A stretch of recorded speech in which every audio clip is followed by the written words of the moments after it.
اعوذ باللہ من الشیطان الرجیم بسم اللہ الرحمن الرحیم۔ السلام علیکم ورحمۃ اللہ وبرکاتہ۔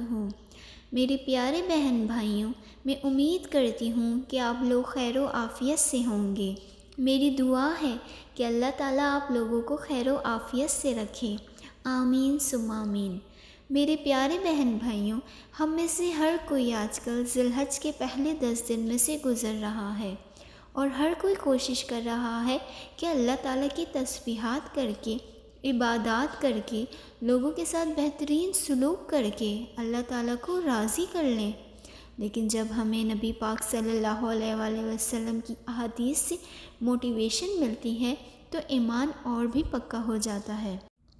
جامعۃ المسیح کی احادیث ہے 749۔ حضرت ابو قتادہ رضی اللہ عنہ روایت کرتے ہیں کہ رسول اللہ صلی اللہ علیہ وآلہ وسلم نے فرمایا کہ یوم عرفہ کے روزے کے دن کے ثواب کے بارے میں اللہ تعالیٰ سے امید رکھتا ہوں کہ وہ گزشتہ 1 سال کے گناہ اور آنے والے 1 سال کے گناہ معاف فرما دیں گے۔ اور یہ گناہ کون سے ہیں؟ جو صغیرہ گناہ ہوتے ہیں، کیونکہ کبیرہ گناہ جو ہیں وہ جب تک ہم توبہ نہ کر لیں اللہ تعالیٰ معاف نہیں کرتے۔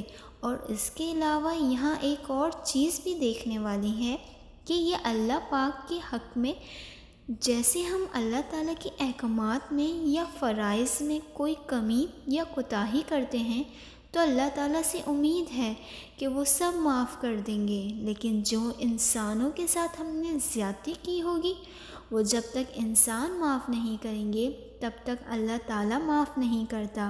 یہ بات ہمیں اچھے سے سمجھ آ جانی چاہیے۔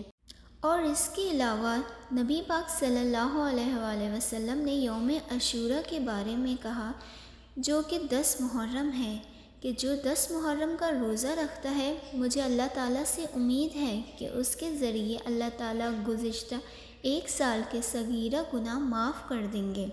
نبی کریم صلی اللہ علیہ وآلہ وسلم نے فرمایا، بہترین دعا عرفہ کے دن کی دعا ہے۔ بہترین کلمات جو میں نے ادا کیے اور تمام انبیاء علیہ السلام نے ادا کیے وہ یہ ہیں: لا الہ الا اللہ وحدہ لا شریک لہ، لہ الملک ولہ الحمد وہو علی کل شیء قدیر۔ متفقن علی حدیث ہے کہ حضرت ابو ہریرہ رضی اللہ عنہ بیان کرتے ہیں کہ رسول اللہ صلی اللہ علیہ وآلہ وسلم نے فرمایا، جو شخص دن میں 100 مرتبہ یہ کلمات ادا کرتا ہے، لا الہ الا اللہ وحدہ لا شریک لہ، لہ الملک ولہ الحمد وہو علی کل شیء قدیر، تو اللہ تعالیٰ اس کو کیا اجر دیں گے؟ نمبر 1، 10 غلام آزاد کرانے کے برابر ثواب ملے گا۔ نمبر 2، 100 نیکیاں کرنے کے برابر ثواب ملے گا۔ نمبر 3، 100 برائیاں اس کے نامہ اعمال میں سے ہٹا دی جائیں گی۔ یہ کلمات شام تک اس کو شیاطین سے محفوظ رکھنے کا باعث ہوں گے، اور قیامت کے دن کوئی شخص اس سے زیادہ فضیلت والا عمل لے کر نہیں آئے گا سوائے اس شخص کے جس نے اس سے زیادہ یہ کلمات ادا کرے ہوں گے۔ سبحان اللہ۔